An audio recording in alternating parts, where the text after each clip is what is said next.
शेष होईची आबुजमाड़ रे चलीथिबा माओ दमन ऑपरेशन ए जो पहाड़ देखुछंती ए पहाड़ ऊपरे आबुजमाड़ जंगल आउ ए जंगल रे गतकाली पुलिस आउ माओवादी मुहामुही होइतिले एवं मुहामुही परे पुलिस को बड़ सफलता मिलथिला 31 जन माओवादी को निहत करिबारे पुलिस सफल होइतिला अर्थात पुलिस को एक बड़ सफलता दंतेवाड़ा पुलिस को देखिबारते जवान माने किबळी ऑपरेशन शेष करी से माने फेरुचंती ऑपरेशन को शेष करी सफलता सह फेरुचंती महिला जवान अछंती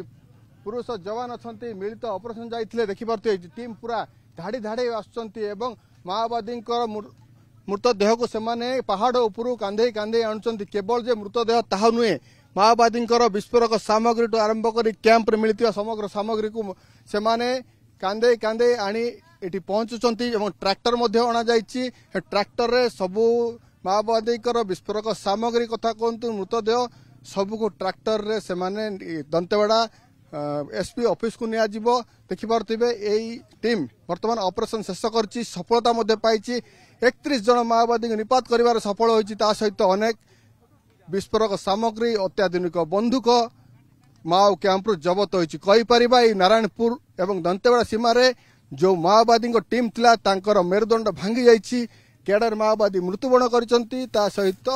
माओ संगठन शक्त धक्का लगी वर्ष वर्ष धरी जो माओ संगठन ए अंचल चलाउथिले ताकू दंतेवाड़ा पुलिस शक्त धक्का देइछि अर्थात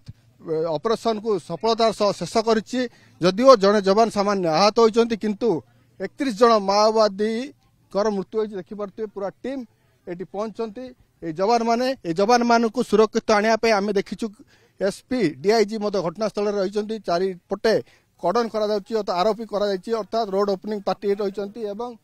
सेठी ऑपरेशन सुरक्षित भाव शेष होती अधिकारी अच्छा जे कि ऑपरेशन को लीड करुले से अधिकारी रही ऑपरेशन को शेष कर सफलता सह फेरी दंतेवाड़ा पुलिस डीआरजीएफ एवं एसटीएफ बाहिनी देखिपे धाड़ी धाड़ी धरी 2 दिन ऑपरेशन पर जंगल रु ओह्लाउचंती एही टीम 2 दिन सहित ऑपरेशन जाइथिले 2 दिन पर बड़ सफलतार सह ए टीम वर्तमान जो पहाड़ तल को ओह्लैचंती वर्तमान यही मर शरीर को सहित माओ सामग्री को वर्तमान दंतेवाड़ा सदर महकुमार एसपी कार्यालय को निया जिवो। दंतेवाड़ा कैमरा पर्सन विक्रम पाणी जितेंद्र बेहरा ओटीवी।